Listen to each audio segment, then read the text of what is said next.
Hey bestie, let's chat for a sec. Girl, let me ask you something real quick. Have you ever felt like you give your all, you put in the effort, you shine, and still you're not seen, not appreciated, or worse, you end up getting passed over by people who don't even have half your sparkle? If you have, it's okay. That feeling is way more common than we think. But here's the truth. The outside world, especially in professional and social spaces, doesn't run on good intentions alone. There's a game being played out there.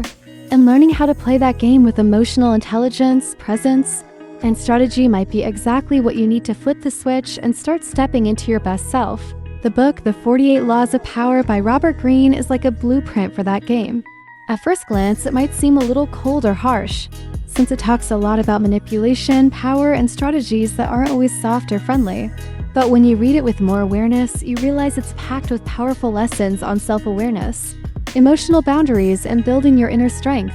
And that's exactly what I want to show you in this video, how to take some of those laws and actually use them to grow, to stand tall, and to earn the respect and space you truly deserve. So come with me and let's dive into the top 5 most powerful laws from the book, handpicked with love for anyone who wants to evolve, shine with authenticity, and never feel invisible again. These laws are like little codes of personal power that, when used the right way, put you in the driver's seat of your own story. Ready? Have you read the 48 Laws of Power yet? Tell me in the comments, I really want to know. So if you're ready for a mental, physical, and spiritual glow up, go ahead and subscribe to the channel so you don't miss a thing. Let's start with one of the most freeing laws from the 48 Laws of Power, law number 10. Avoid the unhappy and the unlucky. You know those people who are always stuck in a cycle of drama, complaining, one problem after another, and it feels like everything around them starts falling apart too? Yeah, Robert Greene calls them the unhappy and the unlucky. And before anyone says, oh, that's so judgmental, hold up, it's not about abandoning someone who's just going through a tough time. It's about recognizing when someone lives in a constant pattern of negativity and ends up draining your emotional energy along the way. This law teaches us that some people carry such heavy, dense energy that just being near them can tank your mood, your focus, and even your sense of luck. And if you get too involved, it's like their hole becomes your hole too. Honestly, girl, we've got to be wise about who we let into our space, our plans, our peace, even our little daily moments. People are always exchanging energy, and if all you do is hang around those who complain, doubt you, stir drama, or pull you down, guess where you're headed? Yep, down there with them. It's not selfish to distance yourself, it's self-love and energetic protection. Some folks, without even realizing it, will keep you stuck in a place of guilt, stagnation, or too much emotional responsibility. And look, you were put on this earth to save someone who doesn't want to be saved. You're here to evolve, to rise, to glow. And anyone who walks beside you needs to lift you, not drain you. So if there's someone in your life who only shows up to unload their problems, who never celebrates your wins, who's stuck in constant victim mode, it might be time to set a boundary. Step back with kindness, but don't carry guilt. You don't need to over-explain or justify yourself. Because here's the truth, your environment shapes your destiny. Now let's talk about a law that's super powerful for anyone who's ever given too much, been way too available, and now wants to reclaim their worth without begging for attention. I'm talking about law number 16, use absence to increase respect and honor. You know when you're always there ready to help, to love, to listen, to fix things. And yet, people start treating you like you're just expected to be there. That happens because humans have this annoying little habit. We tend to take for granted whatever feels too available. That's where Law 16 comes in. It teaches us that sometimes your absence speaks louder than constant presence. When you step away strategically, you create space for the other person to actually miss you. Reflect on your value and realize how unique your energy is. And this applies to relationships, work, friendships, everything. But hold up, this kind of absence isn't about ghosting or playing silly games. It's a smart, intentional absence, you know? It's when you realize you're stretching yourself too thin and decide to take a step back, not out of pride, but out of self-love. You stop being everywhere, stop saying yes to everything, and start choosing where and with whom you'll spend your energy. And that space you create, honey, it's magic. Because the people who really value you, they'll feel it. They'll come looking.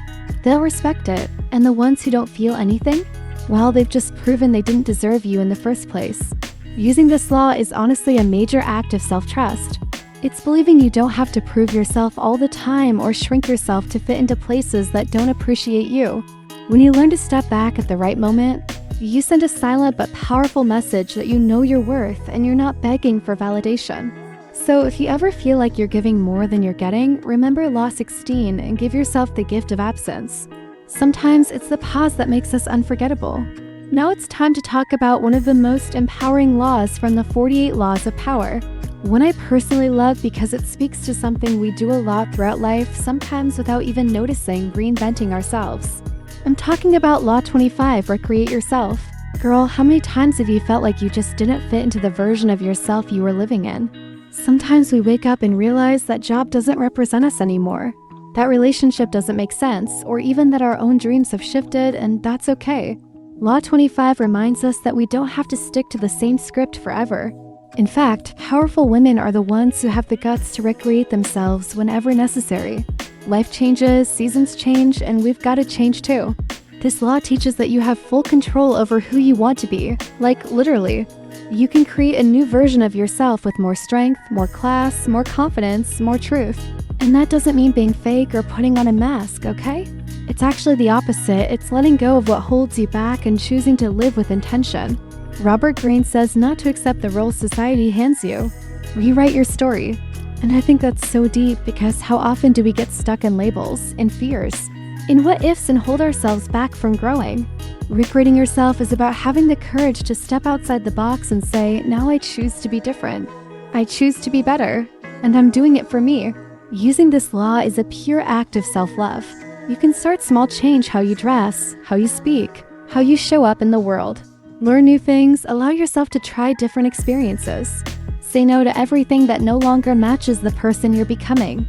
And look, when you start recreating yourself from the inside out, the world notices. People notice. And most importantly, you look in the mirror and feel proud of who you see. So if you've been feeling kinda lost, stuck, or disconnected from yourself, maybe it's the perfect time to be reborn. Because if there's one thing no one can ever take from you, it's the power to start again. Honey, now we're diving into one of those laws that sounds simple, but when you actually use it, it changes the game. It's Law 4, say less than necessary, and let me tell you, this one is pure power wrapped in silence. You know when you feel like explaining everything, justifying every move, defending yourself even when you don't really need to? We've been taught to always make ourselves understood, to be accessible, to fill in the silence. But the truth is, the more you talk, the more you expose yourself. And not everyone who's listening deserves or needs to know everything about you. Law 4 shows us that there's a kind of elegance and power in knowing when to stay quiet, in speaking only what's needed and keeping a little mystery in the air. Because when used right, silence confuses, intrigues, and puts you in control. Meanwhile, people who talk too much often give away their insecurities, their plans, and even their weaknesses without realizing it. This law also reminds us that you don't have to fill every space with words. Whether you're in a meeting, on a date, or in a tough conversation, sometimes your silence hits harder than 1,000 arguments. And the most magical part? When you speak less, every word you say carries more weight. People listen more closely, they give you more respect.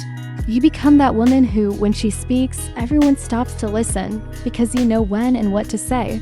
And let's be real, having that kind of presence is a serious superpower in both your personal and professional life.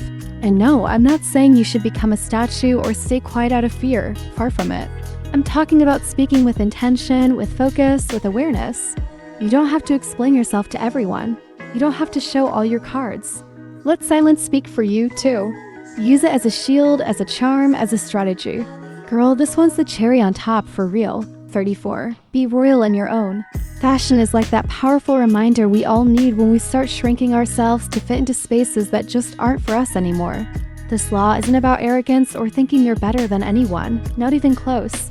It's about owning your worth, carrying yourself with dignity, and learning to treat yourself like a true queen, so the world sees you that way too. You know when someone walks into a room and they're not the loudest, not even the most conventionally attractive, but everyone notices their presence. That's what we're talking about. Law 34 says that how you carry yourself determines how others treat you. So if you're always apologizing for existing, shrinking down, hiding yourself, guess what? People will start believing you're worth less than you really are. But if you stand your ground with confidence, the whole vibe changes. And the best part, it's not about status or money. It's about posture and presence. The secret girl is building that quiet but solid self-confidence. It's walking tall, making eye contact, speaking clearly, and not being afraid to take up space. And yeah, that doesn't come from the outside, it comes from within. From knowing yourself, respecting yourself, and finally stopping the cycle of begging for other people's approval. Being royal is about knowing you don't have to explain yourself just to exist. You're here and that's enough. This law is an invitation to dress yourself in self-worth every day, to claim your space in the world with ease and grace, and to let others adjust to your energy, not the other way around.